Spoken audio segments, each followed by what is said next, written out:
Hello guys, तो मैं ले आया हूँ बॉडी बिल्डिंग की बहुत सारी नई अपडेट्स। और आज की अपडेट्स भी बहुत ही ज़बरदस्त होने वाली है बिकॉज पहले हम स्टार्ट करेंगे टोक्यो प्रो से, उसके बाद कियान पियर्सन की अपडेट को कवर करेंगे एंड देन वेस्ली विजर्स को। तो एनीवे स्टार्ट करते हैं टोक्यो प्रो की अपडेट के साथ। यहाँ पर राहुल फिटनेस यानी कि राजकुमार पासवान compete करने वाले थे and he did compete guys, and what a package he brought.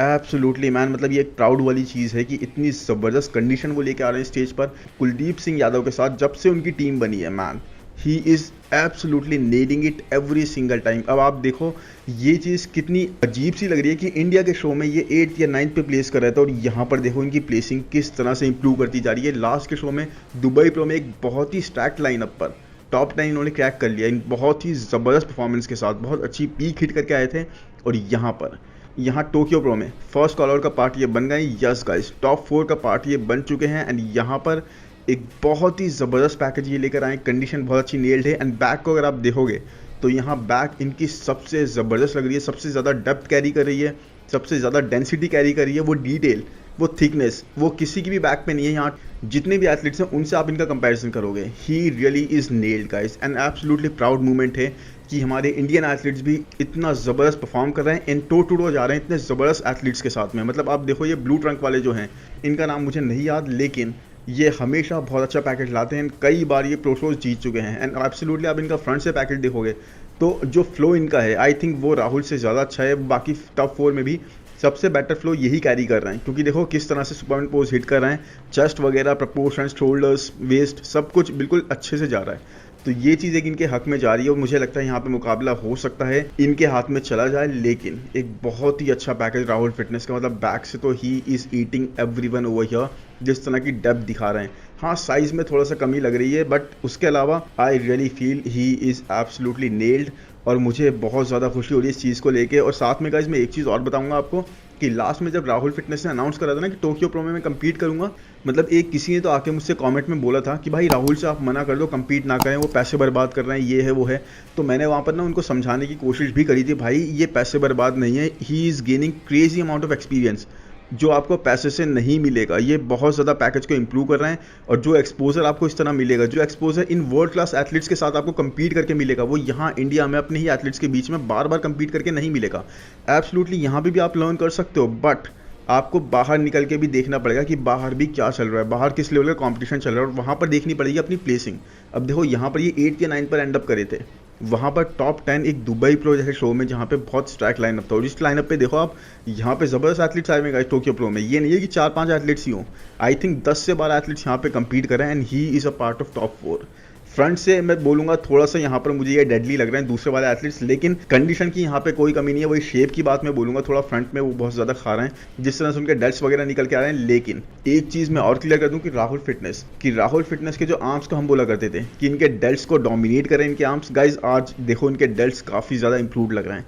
मुझे उस तरह का स्ट्रक्चर नहीं लग रहा, उस तरह का फ्लो नहीं लग रहा कि डेल्ट्स को बहुत ज़्यादा ओवर पावर कर रहे हैं इनके आर्म्स। नहीं गाइस, आर्म्स का ये साइज़ रिड्यूस कर रहे हैं और डेल्ट्स को ब्रिंग अप कर रहे हैं। तो दोनों चीज़ें बहुत अच्छे से वर्क कर रही हैं इन द सिंक और वही चीज़ गाइस बहुत काम आ रही है इनके। अब देखो टॉप 4 ही आ चुके हैं, अब जब तक फाइनल्स होगा मैं कवर करूंगा उसको भी बाद में। लेकिन ही इज़ रियली गुड और प्राउड मूवमेंट है ये बहुत ज़्यादा इंडिया के लिए, राहुल फिटनेस के फैंस के लिए। और जो लोग भी बोलते हैं कि इनमें वो कैलिबर नहीं है, वो पोटेंशियल नहीं है, भाई उन सब का मुंह बंद कर दिया इन्होंने निक वॉकर स्टाइल में। आज इन्होंने वो चीज़ करके दिखा दी। अब किसी को ऐसा नहीं बोलना चाहिए कि भाई इनको compete नहीं करना चाहिए, he is wasting his money, men's physique के एथलीट नहीं है। नहीं मैन, ऐसा कुछ नहीं है। आप खुद देख लो कहाँ पे ये बैटल कर रहे हैं, किन एथलीट से ये बैटल कर रहे हैं, समझ रहे हो आप। लेग्स तक का फ्लो देखो, इनके लेग्स इंजरी के बाद भी इतने ब्रॉटअप हैं कि पूरा एक अपर बॉडी और लोअर बॉडी का प्रोपोर्शन बन रहा है, जो फ्लो बन रहा है, that is crazy, that is insane guys. तो मजा आ रहा है देखने में। आई रियली होप कि फैसला राहुल फिटनेस के हक में जाए, लेकिन कुछ भी हो सकता है गाइज। और टॉप 4 में अगर ये 4th भी आते हैं ना तो भी एक बहुत प्राउड मूवमेंट है। इनके कॉन्फिडेंस लेवल को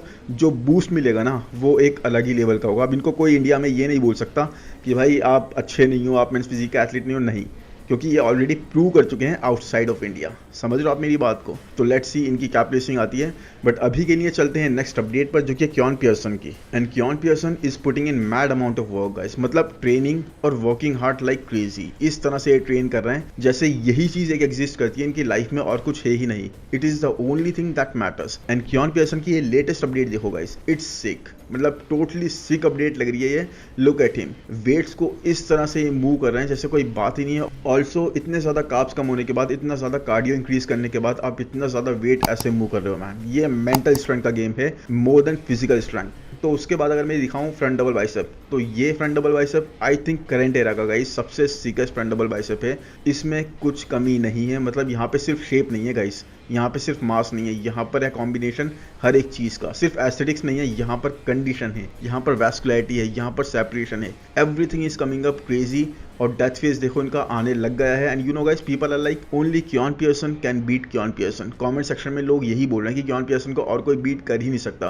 और ट्रस्ट मी गाइस, मैं भी क्योन के बारे में ऐसा ही बोल देता, लेकिन इट्स जस्ट जब भी मैं ऐसा बोलने की कोशिश करता हूँ ना, मेरे माइंड में फ़ौरन से शॉन क्लाइडा की इमेज आ जाती है। एंड फिर मैं ऐसा नहीं बोल पाता गाइस, कॉज जैसा चैंपियन है वैसा ही चैलेंजर भी है। जिस लेवल का अपग्रेडेड हीरो है उसी लेवल का फाइनल बॉस भी है। And this battle will not be easy for both of them guys. ये बहुत ही एपिक बैटल होने वाली है, मतलब ऐसे समझ लो एवेंजर्स एंड गेम की तरह बैटल होने वाली है। बहुत मजा आएगा, बहुत ही धमाकेदार बैटल होगी, बहुत ही स्ट्रांग बैटल होगी। They will give it their all. And not only whoever wins guys, सिर्फ वो खुश नहीं होगा जो जीतेगा, बल्कि जो हारेगा ना उसको भी इस चीज़ की खुशी होगी कि कितने वर्दी अपोनेंट से वो हारा है, कितनी वर्दी बैटल उसने बैटल करी है। और एक प्राउड मोमेंट होगी स्पोर्ट के लिए। कोई भी 212 डिवीजन में इन दोनों के लेवल पर नहीं है guys. Shawn Clarida and Keone Pearson दोनों ही बहुत अलग जाकर खड़े हो गए हैं। मतलब आप दूर से जाकर देखोगे ना तो आपको दिखेंगे क्योन पियर्सन एंड शॉन क्लाइडा, और उनके बहुत ही ज़्यादा गैप में आपको दिखाई देंगे 3rd, 4th एंड 5th प्लेसर। इतना ज़्यादा गैप इन दोनों ने क्रिएट कर दिया है अपने और बाकी सबके बीच में। ऑल्सो ये अपडेट आप देख सकते हो, ये लास्ट ईयर की स्टेज की अपडेट है इनकी, कि मिस्टर ओलंपिया की स्टेज पर इनकी हैमस्ट्रिंग कैसी दिख रही थी। और ये दूसरी अपडेट 8 वीक्स आउट, यानी 8 वीक्स आउट की हैमस्ट्रिंग की कंडीशन देखो आप, जो इनकी लास्ट ईयर की मिस्टर ओलंपिया की स्टेज की कंडीशन से बेटर है। कितने ज़्यादा ये पील्ड थे, how great, how big of a difference there was. So trust me guys, अगर मैं मिस्टर ओलंपिया लाइव इस साल की स्ट्रीमिंग सर्विसेज बाय करूंगा तो वो सिर्फ एक ही रीजन होगा सबसे बड़ा, और सबसे बड़ा रीजन जो होगा गाइस वो होगा 212 division, the final battle between Shaun Clarida and Keone Pearson. Anyways आप बताओ आप इस बैटल के लिए कितने एक्साइटेड हो। मैं तो बहुत ज्यादा हूँ, इनसेन लेवल पर एक्साइटेड हूँ इस बैटल को देखने के लिए। बट इसके बाद चलते हैं नेक्स्ट बैटल की तरफ, जो कि है वेस्ली विजर्स और रमॉन डीनो की। तो यहाँ वेस्ली विजर्स की हमें 7 वीक्स आउट फिजिक अपडेट दिखाई दी। यहाँ पर वो आई थिंक अपने स्पॉन्सर्स वगैरह से मिले थे, वहां पर ही हमें पोजिंग करते हुए दिखाई दिए। इन्होंने सारे ही पोजेस सेट करे and he looked really good guys. मतलब 7 वीक्स आउट में इनकी कंडीशनिंग, इनका शेप, जिस एक्सटेंट तक ये पील्ड है वॉज रियली गुड। सो इन्होंने यहाँ पे स्टार्ट करा फ्रंट डबल बाइसेप से। एंड यहाँ पर आप इनका स्ट्रक्चर देख सकते हो गाइस, स्ट्रक्चर बहुत ज़बरदस्त तरीके से आ रहा है। आर्म्स भी ज़बरदस्त लग रहे हैं, लैट्स भी ज़बरदस्त ओपन हो रहे हैं फ्लेट करते हुए। तो उसके बाद इन्होंने हिट करा फ्रंट लैट स्प्रेड। एंड इसके बाद गाइस ये भी एक बहुत अच्छा पोज है इनका, और मैं समझता हूँ कि क्लासिक डिवीजन में इस पोज को भी मैंडेटरी कर देना चाहिए, स्पेशली जिस तरह से क्रिस बमस्टेड भी इसको हिट करते हैं और अब ये भी हिट करने लगे बहुत ही स्ट्रांगली। उसके बाद आती है बारी साइड चेस्ट की, एंड ये भी एक बहुत ही स्ट्रांग पोज है वेस्ली विजर्स का। चेस्ट भी इनका बहुत ज़बरदस्त निकल के आता है। नाउ रिमेंबर गाइस, लेग्स को यहाँ पे अकाउंट में हम नहीं ले पा रहे हैं बिकॉज लेग्स को इन्होंने नहीं दिखाया पोजिंग करते हुए, जो भी रीजन रहा हो। उसके बाद ये टर्न करते हैं back double bicep pose hit करने के लिए। एंड इवन दो गाइस अभी भी ये प्रॉपर्ली पील्ड नहीं है, मैं आपको याद दिला दूं ये 100% पील्ड नहीं है जिस तरह की इनकी कंडीशनिंग है, बट फिर भी उसके बाद भी आप देख सकते हो Christmas tree is coming up on his back. देख रहे हो किस तरह से क्रिसमस ट्री बन रहा है। You can see the thickness of the lats and complete back development guys, बहुत जबरदस्त बैक डेवलप लग रही है। सो बैक पर जैसा कि इनके कोच ने एडवाइस करा था बॉस ऑफ आउटलो ने, वैसे ही बैक पर काफी ज्यादा वर्क करा गया है। And the best part of Wesley's physique is his delts guys. जिस तरह से मसल सेपरेशन दिखती है ना इनके आर्म्स के अंदर, हर एक बाइसेप हेड के अंदर, और साथ में इनके डेल्ट्स पर जो फाइबर्स, जो स्ट्राइशंस दिखने लगती हैं, दैट इज क्रेजी गाइस। बहुत ही क्लीन आती हैं, बहुत ही नेचुरल लुक सा लगता है, और वो भी 7 weeks out guys. He is not peeled, he is on the way there. समझ रहे हो आप। के बाद भी आप डेल्ट्स पर कैसे फाइबर्स देख सकते हो इनके आर्म्स पर, all the heads are separated. So back is coming up really good, back को बहुत ज़्यादा इंप्रूव करा है, मैं ये चीज़ ज़रूर बोलना चाहूँगा। देन लास्टली इन्होंने हिट करा मोस्ट मस्कुलर, एंड यहाँ पर आप देख सकते हो all the fibres are coming up really good, muscle separation everything यहाँ पर भी आप पूरी अच्छी से देख सकते हो। So even though Wesley look really good है, उसके बाद भी गाइज एक एस्पेक्ट था जिसने मुझे थोड़ा सा वरीसम कर दिया इनकी तरफ। ये टॉप 3 ट्रैक कर लेंगे, लेकिन सेकंड प्लेस शायद रमॉन डीनो इनसे ले जाएंगे। और ऐसा क्यों मुझे लगा, क्योंकि गाइस ग्रेनीनेस, यस दैट इज ग्रेनीनेस। जो चीज़ रमॉन की फिजिक में अब दिखाई दे रही है वो चीज़ यहाँ वेस्ली की फिजिक से मुझे थोड़ी सी कम लगी। वो ग्रेनीनेस नहीं अपीयर कर रही गाइस, वो रमॉन डीनो बहुत अच्छे से दिखा रहे हैं इस पॉइंट पर भी, even though he is not revealing his physique. उसके बाद भी उनको वर्कआउट करते हुए कभी टैंक टॉप के अंदर, कभी हम टी शर्ट के अंदर देख रहे हैं, तो हमें ग्रेनीनेस वो उनके आर्म्स से ही पता लग रही है किस लेवल की वो कैरी कर रहे हैं। मे बी इनको थोड़ा और टाइम लगेगा वेस्ली विजर्स को, नेक्स्ट ईयर तक he will be their, but उसके बाद भी गाइस एक ये चीज़ है जो मुझे लगता है कि सेकंड प्लेस आने के लिए इनको थोड़ी सी दिक्कत करेगी। बाकी एक दूसरा एस्पेक्ट और है जहाँ पे मुझे लगता है कि सेकंड प्लेस इनकी ही आएगी, और वो दूसरा सिनेरियो ये है गाइस कि देखो हर कोई देखना चाहता है क्रिस बम्स्टेड और वेस्ली विजर्स का कंपैरिजन होते हुए, स्पेशली जजेस तो देखना चाहेंगे क्योंकि देखो रामोन डिनो कंपैरिजन हम कई बार देख चुके हैं, और एक्चुअल में अगर क्लासिक फिजिक की बात करें ना तो वेस्ली विजर्स की ज़्यादा क्लासिक फिजिक है compare to Ramon Dino. Structure Wesley Vissers का क्लासिक डिवीजन को पूरी तरह से दर्शाता है, और दोनों की हाइट भी क्रिस बम्स्टेड और वेस्ली विजर्स की सेम ही है। तो जजेस एक बार, ऑडियंस एक बार, हर कोई देखना चाहता है एक बार दोनों को साथ में कंपेयर होते हुए, तो may be that is the reason कि जजेस इन दोनों को साथ में कंपेयर कर लें तो बहुत मज़ा आ जाएगा ये चीज़ भी देखने में। बट जो भी होगा इस यहाँ पर भी बैटल तो बहुत ही मज़ेदार होने वाली है, स्पेशली वेस्ली विजर्स और रामोन डिनो के बीच में कि कौन ऊपर प्लेस करेगा। इसके बाद बात करते हैं नेक्स्ट अपडेट की, जहाँ पर है बहरूस तबानी के बारे में बात करेंगे हम। तो माइलो सार्चेव ने यानी कि बहरूस के कोच ने एक पोस्ट डाला है अपनी वॉल पर, और वहाँ पर वो कहते हैं कि he is praying for a good news. Yes, it is so unfortunate guys कि इतनी मेहनत करने के बाद भी, इतना नाम करने के बाद भी, इतने शोज़ में कम्पीट करने के बाद भी, और हमेशा टॉप लेवल परफॉर्मेंस देने के बाद भी इनको अभी तक वीज़ा नहीं मिल पाया guys. He did not get the visa. 7 weeks out अभी ये हैं, अपनी प्रेप पूरी तरह से जारी रखी हुई है कि कोई मिरेकल हो जाए, कहीं से कोई हेल्प मिल जाए, कोई प्रे वर्क कर जाए, मुझे वीज़ा मिल जाए, बट अभी तक कोई भी इस बारे में न्यूज़ नहीं आई है गाइस। सो डैम अनफॉर्चुनेट कि इतने calibered athlete guys not getting to show his potential on the biggest stage of them all. मतलब सबसे बड़े स्टेज पर जहाँ पर एक्चुअल में आप स्टैंड कर सकते हो ना, आप टॉप 10 क्रैक कर सकते हो, टॉप 8 क्रैक कर सकते हो, टॉप लेवल एथलीट्स के साथ कंपेयर करे जा सकते हो, खुद को इंप्रूव करने का स्कोप ले सकते हो, वहाँ पर आप कंपीट नहीं कर पा रहे। क्यों? क्योंकि भाई 3 साल से आपको वीज़ा नहीं मिल पा रहा। सो आई रियली होप, हम भी प्रे करते हैं, आप भी करोगा इसकी, इनको किसी तरह से वीज़ा मिले, कोई इंटरफेयर करे, कोई पावरफुल पर्सनैलिटी आए, कोई इनकी हेल्प करे, बट किसी न किसी तरह से इनको मिस्टर ओलंपिया के स्टेज तक पहुंचा दिया जाए। एनीवेज, इसके बाद चलते हैं नेक्स्ट अपडेट पे गाइस, जो कि है ब्रियॉन एशली की, and Breon Ansley is getting ready for most probably final Mr Olympia. अब ऐसा मैं क्यों बोल रहा हूँ गाइस, क्योंकि believe it or not Breon Ansley को भी काफ़ी टाइम हो गया है। हम लोग क्रिस की रिटायरमेंट की बात तो ज़रूर करते हैं, बट एक चीज़ हम हमेशा भूल जाते हैं कि ब्रियॉन एशली भी इस चीज़ के हिंट्स कई बार दे चुके हैं। जैसे कि उन्होंने जब बोला था लास्ट टाइम कि मैं 212 डिवीजन में मूव करूंगा, आई थिंक लास्ट ईयर की बात है, तो उन्होंने ये भी बोला था कि यहीं से मैं रिटायरमेंट लूंगा, और क्लासिक डिवीजन से वो डन हो गए थे। And fortunately guys he did not move. Yes, मतलब एक आई थिंक इनकी लाइफ का बेस्ट डिसीजन था मूव ना करना, और अगर ये मूव कर जाते तो वो वर्स्ट डिसीजन होता, बिकॉज वहाँ पे इनका काफ़ी ज़्यादा स्कोप नहीं बनता। He is made for classic division only. फिर उसके बाद इनकी एक और हेल्प हुई कहीं और से कि क्लासिक डिवीजन का वेट कैप बढ़ा दिया गया, जो कि इनके काफ़ी काम आया। एंड फाइनली गाइस इन्होंने लॉन्ग टाइम राइवल उर्स कैल्सिंस्की को बीट कर दिया in terms of placing in आर्नो classic UK. तो इट्स मोर प्रॉमिसिंग कि इस साल गाइस हम क्रिस और ब्रियॉन दोनों को मूव करते हुए देखेंगे। वैसे भी इट्स द बेस्ट ईयर जब ब्रियॉन को ये चीज़ करनी चाहिए अगर डिसीजन लेना ही है तो, बिकॉज देखो Breon is not getting any younger, ये चीज़ बिल्कुल कंफर्म है, और कहीं ना कहीं प्लेसिंग आपकी गिरती ही चली जाएगी। अभी तो आप इंप्रूव कर रहे हो बहुत अलग लेवल तक, बट आने वाले टाइम में it's going to be restricting you somewhere, और मुझे लग रहा है गाइस ब्रियॉन भी इस साल अनाउंस कर देंगे। और इस साल इन्होंने काफ़ी अच्छा परफॉर्म करा है गाइस, दुबई प्रो जैसा बड़ा शो जीत के, और बड़े अच्छे अच्छे चेक्स इन्होंने अपने नाम करे हैं।